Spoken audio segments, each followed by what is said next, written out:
So hey homies, welcome back to our video of soul and and I hope कि तुम लोग बहुत ही ज्यादा अच्छे और मजे में होगे। और आज के इस वीडियो में हमें काफी कुछ देखने को मिलने वाला है। साथ ही हमें यहाँ पे जो मास्टर शाओबी है उसके बारे में भी बहुत कुछ पता चलेगा। और यूहाओ जो कि यहाँ पे अपने पूरे के पूरे गेटअप को चेंज करके इनके बीच पहुँच चुका है, क्या इसका भांडा फूटता है या नहीं, इसके बारे में भी हम जानेंगे। तो चलो फिर फटाफट से आज के इस वीडियो को शुरू करते हैं। सो होमीज, हमारे इस पार्ट की स्टार्टिंग में वही से होती है जहाँ पे लास्ट पार्ट एंड हुआ था और हमने देखा था कि यूहाओ जो कि यहाँ पे उस मास्टरमाइंड के रूप में पहुंच चुका था, लेकिन जैसे वो यहाँ का खाना छोड़ के यहाँ से जाने की कोशिश करता है कि तभी सेंट्रेस उसे रोक लेती है और तभी यूहाओ से वो कुछ ऐसा कहती है कि यूहाओ के भी यहाँ पे होश उड़ जाते हैं और वो कहती है कि तुम्हारी ऑरा मुझे कुछ डिफरेंट लग रही है। जिसके बाद वो आगे कहती है कि क्या तुम्हारे साथ कुछ हुआ है या फिर तुम्हारी कल्टीवेशन में कोई प्रॉब्लम है। यूहाओ बहुत रिस्पेक्ट के साथ कहता है कि सीनियर जूनियर को नहीं पता कि आप मुझ में चेंजेस किस हवाले से देख रही है। जिस पर वो बिना उसकी तरफ देखे बताने लगती है कि ऐसा लग रहा है कि तुम्हारी जो ऑरा है ना, ये पहले से कुछ ज्यादा ही वार्म फील हो रही है। यहाँ पे ये सुन नहीं था कि मिट्टी के पास बैठा वो बंदा भी उसकी आंखें भी यूहाओ पे जाती है और तभी सेंट्रेस आगे कहने लगती है कि ऐसा लग रहा है कि जैसे तुम्हारी ऑरा किसी से मिलती जुलती है, काफी फेमिलियर सी वाइब आ रही है। यहाँ पे ये सुन नहीं था कि यूहाओ मन में कहता है कि क्या मैं उन्हें याद हूँ। कि तभी वो माहौल को संभालते हुए कहता है कि लगता है कि आप कुछ ज्यादा ही सोच रही है, मेरे साथ ऐसा कुछ भी प्रॉब्लम नहीं है। और ये कहते साथ ही वो यहाँ से जाने लगता है और वो जाते हुए मन में कहता है कि फिक्र मत कीजिए, मैं हर हाल में आपको यहाँ से रेस्क्यू करूंगा। अब यूहाओ यहाँ पे बाहर आते साथ ही कहता है कि टीचर शाओबी के आसपास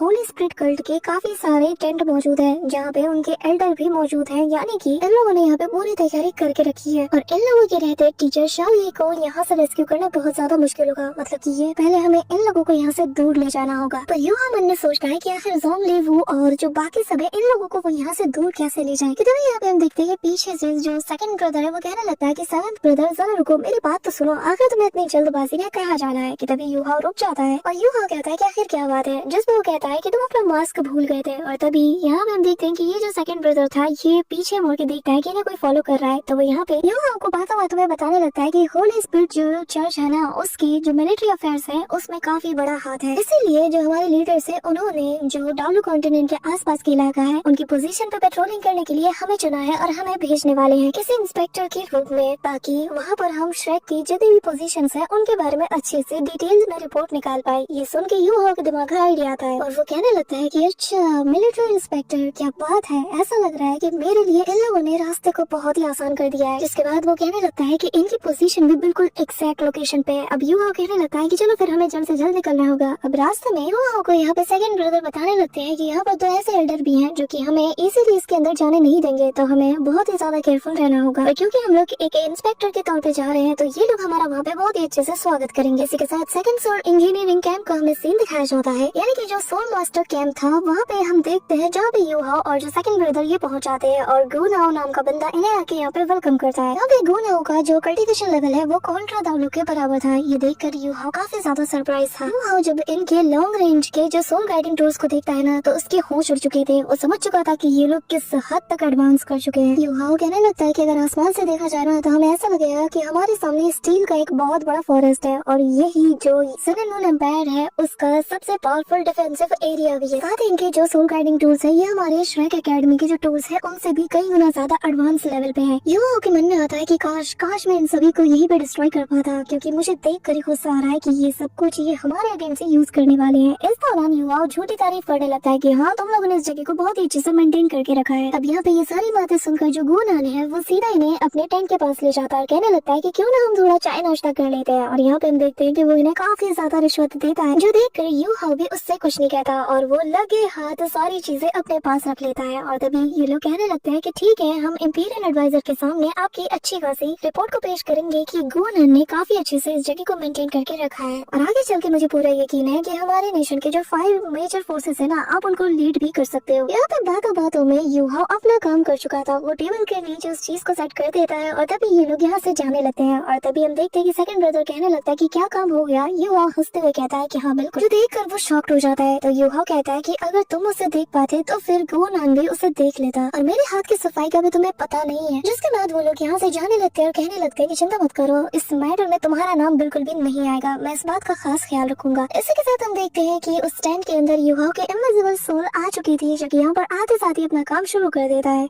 अब यहाँ पे हम देखते हैं कि यूहाओ अपने पास से उसी बॉक्स को बाहर निकालता है और तभी उसे याद आता है कि कैसे अलायंस वालों ने उसे कहा था कि अगर तुम लोग इस चैंपियनशिप को जीतते हो तो हमारी अलायंस की तरफ से तुम लोगों को एक स्पेशल टाइप का गिफ्ट मिलेगा। इसी के साथ जब यूहाओ यूहाओ इस चीज को देखता है तो वो कहने लगता है कि क्या ये लेवल 9 का मिक्स्ड मॉन सोल गाइडेड कैनन शेल है। इसी के साथ प्रेजेंट टाइम में यूहाओ उस लेवल 9 के soul guiding mixed cannon shell को बाहर निकाल लेता है और कहने लगता है कि इसे डिस्ट्रक्शन स्टॉर्म के नाम से भी जाना जाता है। यहाँ पे यूहाओ बताने लगता है कि इसे डिस्ट्रक्शन कैनन इसलिए कहा जाता है क्योंकि इसके अंदर बहुत ही तादाद में एक्सप्लोसिव मेटल्स रखे हुए हैं। 1000 से भी ज्यादा मेटल बॉम्ब्स इसके अंदर ऑलरेडी यूज करके रखे गए हैं और एक बार ये पूरी तरीके से एक्सप्लोड कर जाए इसके अंदर के जो गोल्ड बॉल्स हैं वो बाकी सारे फ्रेगमेंट्स के साथ चारों ओर बिखेर जाएंगे, जो कि सेकेंडरी एक्सप्लोजन को ट्रिगर करेगा जैसे ये किसी मेटल के कांटेक्ट में आएगा। इसी के साथ यूहाओ इसे एक्टिवेट करते हुए मन में कहने लगता है कि एक बार ये पूरी तरीके से एक्टिवेट हो जाए उसके बाद पूरा का पूरा ये जो आइलैंड है ये लावा के अंदर नजर आएगा। अब यहाँ से यूहाओ भी रवाना हो जाता है। तभी हम यहाँ पर गोनान को देखते हैं जहाँ पर वो आंखें बंद करके अपने सुनहरे ख्वाब देख रहा था कि भाई 2 एक्सपर्ट जब मेरे लिए रिकमेंडेशन करेंगे ना तो मुझे जल्द से जल्द प्रमोशन हासिल हो ही जाएगी। यहाँ पे वो काफी ज्यादा खुश हो रहा था और जैसे ही वो कैंप के अंदर वापस आता है वो कुछ फील करता है और तभी वो कहता है कि आखिर ये क्या है, मुझे ऐसा क्यों लग रहा है कि मेरे दिल ने जैसे धड़कना बंद कर दिया, आखिर मुझे इतने बड़े खतरे का आभास क्यों हो रहा है। कि तभी यहाँ पर वो सीधा सभी को डिफेंसिव फॉर्मेशन को एक्टिवेट करने का ऑर्डर देता है। सभी लोग यहाँ पर डिफेंसिव पोजीशन में भी आ जाते हैं और जैसे ये टेंट के अंदर दौड़ते हुए जाता है लेकिन तब तक देर हो चुकी थी। यहाँ पर हम देखते हैं कि लेवल 9 के स्टोन ने अपना कमाल दिखा दिया था। इतना ह्यूज एक्सप्लोजन होता है कि इसके चपेट में आने वाली हर एक चीज को वो पलंग झपकते ही जला के राख कर देता है। यहाँ पे ये जो इतना बड़ा एक्सप्लोजन होता है इसके चलते जो बैरियर लगा था ये भी पूरी तरीके से क्रश कर जाता है। यहाँ पे हम देखते हैं कि जो दूर मौजूद आर्मी कैंप था वहाँ के लोग भी इसे फील कर पाते हैं। तभी यहाँ पे जनरल आगे आते हैं और कहने लगते हैं कि आखिर यहाँ पे क्या हुआ। अब यहाँ पे हम देखते हैं कि यूहाओ और वो जो सेकंड ब्रदर था ये लोग ऑलरेडी यहाँ पे आ चुके थे। सभी लोग इस बारे में बातचीत कर रहे थे कि आखिर ये कौन सी लोकेशन है। कि तभी आसपास के लोग ये नजारा देखकर काफी जोर जोर से हंस रहे थे। उन्हें लग रहा था कि शायद ये दुश्मनों के साथ हुआ है। अब यहाँ पे टीचर शावी भी आ जाती है। कि तभी यहाँ पे यूहाओ कहने लगता है कि ये जो एक्सप्लोजन था ये तो मेरी उम्मीद से भी कई गुना ज्यादा खतरनाक निकला। इसी के साथ वो आगे कहता है कि अब बारी है हमारे प्लान को शुरू करने की। कि तभी हम देखते हैं कि जो हेवनली सोल एम्पायर की तरफ से अटैक है वो भी शुरू हो जाता है। यहाँ पे ज़ोलिंग जब ये नजारा देखता है तो वो भी हैरान था और कहने लगता है कि इस टाइम पर हेवनली सोल एम्पायर ने अटैक किया। कि तभी यहाँ पर उसका जो जनरल था वो बताने लगता है कि पर मास्टर यहाँ पर जिस डायरेक्शन से ये अटैक हुआ है यहाँ पर तो हमारा जो सेकंड सोल इंजीनियरिंग कैंप मौजूद है लगता है कि वहाँ पर कुछ बहुत बुरा हुआ है। एक्सप्लोजन देख के मैं बता सकता हूँ कि हो सकता है कि शायद ये लेवल 9 के किसी fixed mount soul guiding shell की मदद से किया गया है। अब यहाँ पे एक लेवल 9 के टूल का सुनते साथ ही उसका दिमाग खराब हो जाता है। वो कहने लगता है कि आखिर इतनी खतरनाक चीज यहाँ आई कैसे। अब यहाँ पे डिस्कशन के लिए वो सारे के सारे एल्डर्स को अपने साथ बुला लेता है, बाकी सबको यहीं पे रहने का ऑर्डर देता है। कि तभी हम देखते हैं कि यहाँ पे सेंट्रल से यानी कि शावी के पीछे जो बंदा था वो भी यहाँ से चला जाता है। जो देखकर यूहाओ सेकंड ब्रदर से कहता है कि मेरे ख्याल से मुझे जो कमांड टेंट है वहाँ पे जाके थोड़ा चेक करना चाहिए, जिसमें वो कहने लगता है कि हाँ बिल्कुल। अब यहाँ से यूहाओ जैसे ही चला जाता है तो थर्ड ब्रदर और जो बाकी लोग थे वो कहने लगते हैं कि यार ये मास्टरमैन कुछ ज्यादा ही वेयर नहीं हो रहा। वैसे तो इससे एक काम बोलो तो इसे मौत आती है, लेकिन आज देखो कितना बढ़ चढ़ के हिस्सा ले रहा है। अब यूहाओ यहाँ पे सीधा पहुँच जाता है उसी कमांड टेंट के पास जहाँ पे वो फील कर पाता है कि यहाँ पर एक पावरफुल मेंटल बैरियर को लगाया गया है। अब यूहाओ का असली खेल यहाँ शुरू होता है। हम देखते हैं कि उस टाइम से वो गेट अपीयर होता है जिसके अंदर हमारे सारे लोग मौजूद थे। कि तभी यहाँ आसपास काफी सारे स्नोफ्लेक्स नजर आते हैं जो देखकर सेकंड ब्रदर कहने लगता है कि क्या इस सीजन में और वो भी बर्फबारी। यहाँ पे हम देखते हैं कि हमारा गोलू मोलू शाओबे अचानक से इनके सामने अपीयर होता है। आते साथ ही वो यहाँ पे इनके एक टूल को निपटा देता है और तेजी से दहाड़ मारता है। यहाँ पे हम देखते हैं कि वो आते साथ ही सेकंड ब्रदर पे हमला कर देता है। जो देखते साथ ही वो भी अपने अटैकिंग पोजीशन में आ जाता है और अपनी ट्रू फॉर्म को रिवील करता है। और ऐसे ही हम देखते हैं कि बाकी सारे लोग भी अपनी पावर को अनलीश करते हैं और डिफेंसिव पोजीशन में आ जाते हैं। उस बैरियर को भी लगा दिया जाता है और तभी यहाँ पे शाओबे सबसे पहले इनके ऊपर काफी सारे आइस क्रिस्टल से हमला करता है। जैसे देखते साथ ही यहाँ पर जो फोर्थ एल्डर था वो यहाँ पे अपनी उन्हीं ब्लेड्स का वो यूज करता है। अब यहाँ पे हम देखते हैं कि श्वेत एकेडमी के जो दूसरा एल्डर है वो भी मैदान में उतर जाते हैं। वहाँ पर उनका गोल्डन फिनिक्स आते साथ ही धमाल मचाता है, थर्ड एल्डर की तो हालत खराब कर देता है। और तभी हम देखते हैं कि एल्डर अपने फिनिक्स के जरिए से काफी सारे अटैक करते हैं, लेकिन ये लोग अपने आसपास बैरियर बना लेते हैं। लेकिन तब मैदान में आती है सिस्टर ये वो भी यहाँ पर इन लोगों पे कहर बन के टूटती है। यहाँ पे हम देखते हैं कि सभी लोग मैदान में उतर चुके थे। शाओ शाओ यहाँ पर अपने सारे के सारे बीस्ट को मैदान में उतार देती है। यहाँ पे हम देखते हैं कि निनेन और जो अपने सांशी है ये लोग तो अलग ही जलवा यहाँ पे दिखा रहे थे। सभी लोग बहुत ही अच्छे से फाइट कर रहे थे और इन सभी को धूल चटा रहे थे। यहाँ पे हम एल्डर दा की उसी फिनिक्स का भी कमाल देखते हैं जहाँ पर भाई साहब गोल्डन फिनिक्स ने तो अकेले इन तीनों को हैंडल कर लिया था। इनके ऊपर वो अपने फ्लेम से भी अटैक करता है जिसके चलते ये लोग मजबूर हो जाते हैं।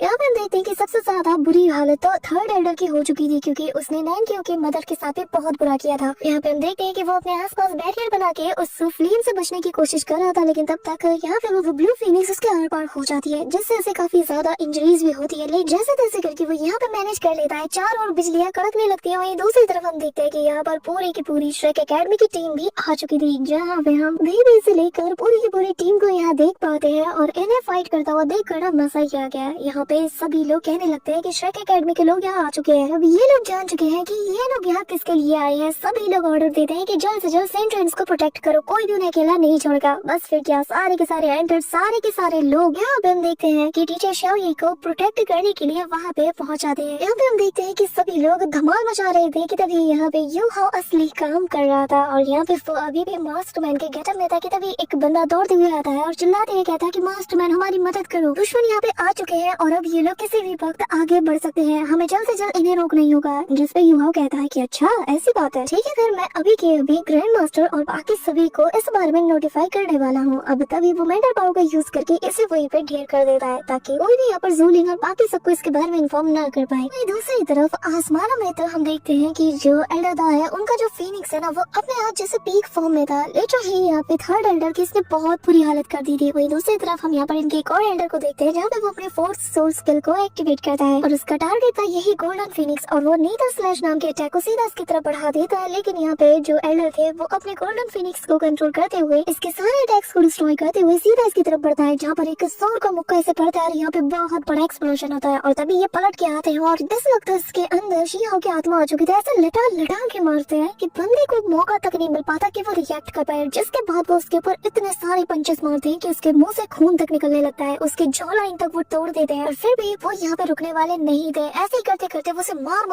मार के काफी दूर फेंकते हैं। जब तक ये हवा में फ्लोट कर रहा था तब तक ये अपने दूसरे फिस्ट को टाइट करते हैं। यहाँ पे इनका मुक्का टाइट हो चुका था और सीधा इसके पेट के ऊपर वो रख देते हैं, जिसके चलते इसके अंदर की जितनी पसलियां होंगी ना वो पूरी तरीके से चकनाचूर हो चुकी थी। लिटरली बंदा यहाँ पर मुंह से खून की उल्टियां कर रहा था और वैसे भी जिस जगह पे एल्डर ने अटैक किया था इसके मेरिडियंस को बहुत बुरी तरीके से इन्होंने डैमेज किया होगा। इसी के साथ ये पंच इतना ज्यादा खतरनाक था कि वो सीधा उड़ते हुए सामने वाली वॉल से जा टकराता है, जिससे यहाँ पे एक बहुत बड़ा ह्यूज एक्सप्लोजन होता है जो कि सबका ध्यान अपनी ओर खींचता है। इस दौरान हम यहाँ पे एल्डर सॉन्ग को भी देखते हैं जहाँ पर वो भी अपने फीनिक्स फॉर्म में कमाल दिखा रही थी, लेकिन उन्हें फिक्र थी कि हमें जल्द से जल्द काम को निपटाना ही होगा क्योंकि बहुत ही जल्द यहाँ पर जो इनके लीडर्स है वो बाहर आ सकते हैं और हमारे लिए मुसीबत बढ़ सकती है। तभी हम देखते हैं कि यहाँ पर वो बंदा वापस से अपने पैरों के बल खड़ा होता है। यहाँ पे ये जो फोर्थ एल्डर था ये अपनी पूरी पावर को जुटाता है और यह सबसे पहले अपने स्वॉर्ड को चला के मारता है। एक स्लैश अटैक सीधा आसमानों में जाती है जो कि क्रैक को ओपन करती है और फिर वो अपने 8 सोल स्किल का यूज करता है जो कि nether world arm swearing slash. और यहाँ हम देखते हैं कि एक जायंट सा हाथ आता है। इसके बाद एक दूसरा आर्म भी यहाँ पे आता है, दोनों के हाथ में वेपन होती है और दोनों यहाँ पे अपनी तलवार को चला के मारते हैं ताकि यहाँ पे एल्डर दा को ये लोग इसके जरिए से बीच से काट पाए। यहाँ पे जैसे वो कमांड देता है उसके दोनों जायंट से आर्म उन वेपन्स को लेकर सीधा घुमाते हैं और यहाँ पे एल्डर दा को पूरी तरीके से इसमें से जकड़ लेते हैं। एल्डर दा जिनके आसपास उनका जो गोल्डन लाइट से बना हुआ बैरियर लगा हुआ था जो देखकर यहाँ पे वो जो एल्डर था वो भी कह उठता है कि मानना पड़ेगा तुम्हारी ये लाइट एंड फीनिक्स फायर की पावर बहुत ही ज्यादा कमाल की और इनके कॉम्बिनेशन के जरिए से तुम मेरे स्वॉर्ड अटैक को रोक पा रहे हो, वरना तो तुम कब मारे जाते हैं। लेकिन कोई बात नहीं, मैं तुम्हारा काम जल्दी खत्म कर दूंगा। ये सुनकर हम देखते हैं कि एल्डर हंसते हैं और तभी वो यहाँ पे अपने पावर्स को गैदर करने लगते हैं और कहते हैं कि मजाक अच्छा था लेकिन अब बारी आ गई है कि तुम्हें दिखा दिया जाए कि क्यों मुझसे लोग इतना ज्यादा डरते हैं और तुम शाओजी इस नाम को कभी भी नहीं भूल पाओगे। मैं तुम्हें दिखाता हूँ कि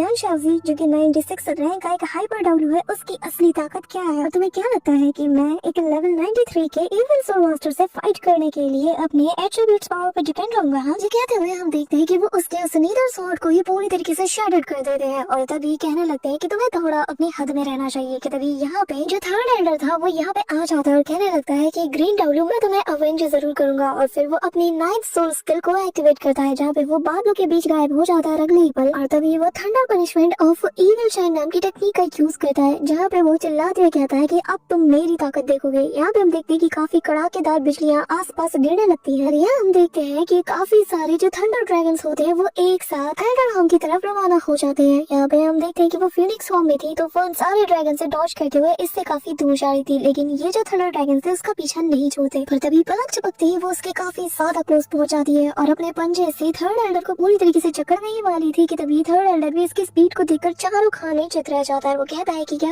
इतनी तेज, लेकिन यहाँ पे हम देखते हैं कि तब तक उसके बाकी के टेंटिकल्स भी उसे जकड़ने के लिए पहुंच चुके थे। जो देखते साथ ही यहाँ पे एल्डर ज़ॉम्बी अपने काफी सारे फीनिक्स क्लोन का यूज करती है और अगले ही पल 4-5 फीनिक्स क्लोन से सीधा उसके हर एक अटैक को डिस्ट्रॉय करते हुए यहाँ से निकलने लगते हैं और एक फीनिक्स तो थर्ड एल्डर को भी दूर छिटक देता है। लेकिन तभी एल्डर होम के नजर मास्टर जाती है यहाँ पर उसी सेंट्रेस यानी कि दानिये पे, और तभी यहाँ पे वो 7 ब्लैक और 1 रेड सोल रिंग्स को देखती है और वो हैरानी के साथ कह होती है कि आखिर होली स्पिरिट कल्ट कौन से ऐसे सीक्रेट टेक्निक का यूज कर रही है और कौन से ऐसे राज को दबाए बैठी है कि उनके पास ऐसी टेक्निक है कि जिसके चलते इन लोगों ने सोल रिंग्स का जो ग्रेड है इसे ही कम्प्लीटली चेंज कर दिया। इस दौरान वो यहाँ पर आसपास के लोगों पे हमला करना भी शुरू कर देती है, जहाँ पर उसे देखते साथ ही बेबी कहने लगता है कि शाओई ऐसा मत करो, जिसके बाद अब वो उसके ऊपर हमला करने निकल पड़ती है। वहीं दूसरी तरफ हम देखते हैं कि यूहाओ के बाकी के जो टीममेट्स थे और बाकी के लोग थे, ये सभी लोग इन सोल गाइडिंग टूल्स को डिस्ट्रॉय करने में लग जाते हैं और ये चीज ना देखने में बहुत ही सेटिस्फाइंग लगती है, जहाँ पर वो एक एक इनके टूल को अपने स्वॉर्ड से ही काटता चला जाता है। इसी के साथ वो यहाँ पे अपने स्टार डोमेन डस्ट नाम की टेक्निक का यूज करता है और मल्टीपल स्वॉर्ड क्लोन्स को इनके जायंट गेट पर लगे सारे के सारे उन टूल्स के ऊपर उतार देता है, जो कि दिखने में काफी ज्यादा सेटिस्फाइंग लगता है। इस दौरान यहाँ पे हम देखते हैं कि पीछे से जो 2 जायंट बीस्ट थे वो यहाँ पे इन पे हमला करने के लिए आ जाते हैं, लेकिन तब तक सिस्टर ये कोई आती है, घुमा के एक स्लैश अटैक सीधा इनकी तरफ बढ़ा देती है, जिसके चलते वो दोनों सोल मास्टर बहुत बुरी तरीके से इंजर्ड हो जाते हैं और तभी वो एंग्लिक प्योरिफिकेशन नाम की टेक्निक का भी यूज करती है, जो कि इतने प्योर लाइट को यहाँ पे रिवील करती है कि जितने इविल मास्टर होते हैं उनका जो यहाँ पे क्लोन होता है या फिर उनकी जो रियल बॉडी होती है वो इसके आगे टिक नहीं पाती। सेकंड्स में ये सभी नथिंगनेस में बदल जाते हैं कि तभी इनकी मैदान में आती है, जो कि अपने एनाइलेशन को नाम की टेक्निक का यूज करते हुए यहाँ पर एक साथ काफी सारे लोगों को धर लेती है और इसके रास्ते में जितने भी लोग आते हैं वो उन्हें भी निपटाते हुए आगे बढ़ जाती है। ऐसे ही बाकी सभी लोग भी अपने अपने सारे के सारे वेपन्स को इनके अगेंस्ट उतार देते हैं कि तभी यहाँ पे हम बेबी को देखते हैं, जो कि यहाँ पर शाओई से कहने लगते हैं कि जरा अपनी आंखें खोलो शाओई, ये मैं हूँ, क्या तुम वाकई में मुझे नहीं पहचानते? लेकिन हम देखते हैं कि यहाँ पर तो वो अंधाधुन उस पे बस अटैक पे अटैक किए जाती है, जिसे देखते साथ ही अब यहाँ पे बेबी को भी अपने 6th soul skill dragon ember realm quick नाम के अटैक का यूज करना ही पड़ता है। और यहाँ हम देखते हैं कि जो टेंटिकल्स अभी उसे जकड़ने वाले थे अचानक से वो खुद को इनके जरिए से फ्री कर लेता है, लेकिन तब तक बाकी के 4 लोग भी बेबी के ऊपर हमला करने के लिए आते हैं, लेकिन तभी सांशी यहाँ पे अपने टर्टल शेल के साथ पहुंच जाता है और बेबी की जान बचा लेता है और कहता है कि बेबी आखिर तुम कर क्या रहे हो, क्या तुम्हें मरना है? तभी दोनों यहाँ पर अपने अपने रास्ते निकल जाते हैं, लेकिन इस दौरान हम शाओई को देखते हैं जहाँ पर उसके टेंटिकल तो अभी का रौद्र रूप धारण कर लेते हैं। उम्मीद हमारा आज का ये पार्ट तो यहीं पे एंड होता है, लेकिन गाइस हमने हमारे फेसबुक पेज पे बियॉन्ड द टाइम के 2nd एपिसोड को भी अपलोड कर दिया है, तो जाके चेकआउट जरूर कर लेना, जिसका कि लिंक तुम्हें कम्युनिटी पोस्ट में मिल जाएगा। So that's it for today guys, I hope कि तुम सबको आज की वीडियो काफी ज्यादा पसंद आई होगी। अगर हाँ तो वीडियो को लाइक करना, चैनल पे नए हो तो सब्सक्राइब करना। तो मिलते हैं नेक्स्ट वीडियो में, तब तक के लिए बाय।